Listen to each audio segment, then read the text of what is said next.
Eh ben, moi je prends la salle et puis je vais faire un petit bal. Et c'est comme ça que le bal nègre est né le 19 avril 1924. 19 avril 1924, une date à retenir. Et justement, ce soir et demain, tu vas nous proposer donc cette histoire de la Béguine contée et chantée.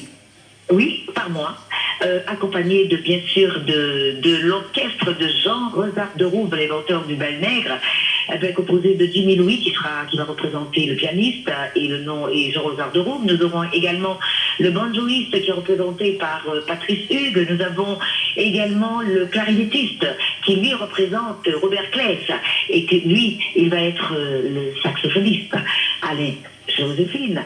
Et puis nous avons bien sûr Tony Loudet qui lui sera Bernard Zélier, le batteur du groupe. Et puis vous savez qu'à l'époque, le violon, il y avait sa part.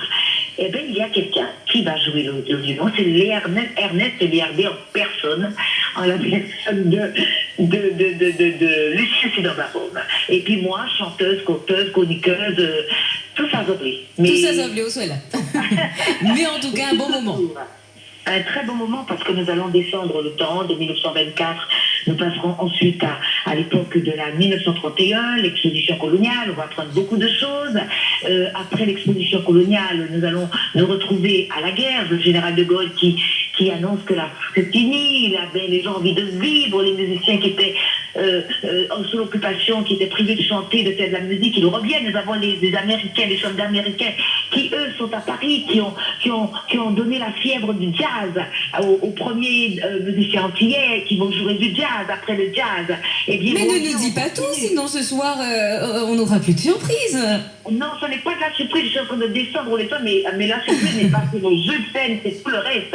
Et voilà, c'est pour donner encore plus envie pour ceux qui n'ont pas encore pris leur ticket, parce que c'est quasiment complet pour ce soir. Et bien justement, à quel numéro on peut appeler pour ceux qui veulent venir ce soir? Il y a qui s'appelle directement le Palais de la Culture Félix Moto. Aux Abîmes, d'accord. Oui, je ne l'ai plus en tête là, mais ils appellent et les tickets sont déjà en vente. Ils peuvent y aller pour acheter sur place. Je ne prends plus de réservation directement comme je l'ai fait au début. Voilà. Et voilà, Béguine 1924, tout commence, histoire de la Béguine contée chantée par Winnie Kaona. C'est ce soir et demain, eh bien, au Palais de la Culture Félix Proto aux Abîmes à 20h. Merci beaucoup Winnie.